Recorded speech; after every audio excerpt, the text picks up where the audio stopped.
বন্ধুরা, ভারত পেল এক অসাধারণ সাফল্য। রাতের অন্ধকারে ভারত এক এমন ভয়ঙ্কর মিসাইলের পরীক্ষা করল, যাতে সারা দুনিয়া অবাক হয়ে গেছে।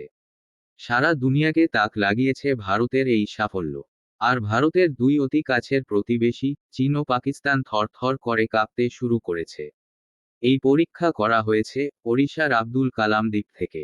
পুরো এলাকাটিতে নিরাপত্তার স্বার্থে নোটাম বা নোটিশ টু এয়ারমেন আগেই ঘোষণা করে দেওয়া হয়েছিল। এর অর্থ পুরো এলাকাটি ছিল নো ফ্লাইং জোন। নিরাপত্তার স্বার্থে এটা করা হয়ে থাকে, যাতে কোনো যাত্রীবাহী বিমান যেন মিসাইলটির যাত্রাপথে না এসে পড়ে। বন্ধুরা, মিসাইলটি হল ভারতের শ্রেষ্ঠ অগ্নি প্রাইম মিসাইল। এটিকে আব্দুল কালাম দ্বীপে আগেই প্রস্তুত করে রাখা হয়েছিল। সবকিছু সম্পন্ন করার পর রাতের অন্ধকারে এই অগ্নি প্রাইম মিসাইলটিকে তার টার্গেটের দিকে ফায়ার করা হয়। মিসাইলটি 100% সাফল্যে তার টার্গেটকে পুরোপুরি ধ্বংস করে দেয়। মিসাইলটিকে আমাদের দেশের সেনাবাহিনীর হাতে তুলে দেওয়ার আগে এটাই ছিল ডিআরডিওর শেষ পরীক্ষা।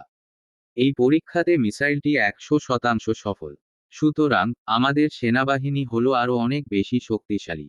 এখন এই পর্যন্ত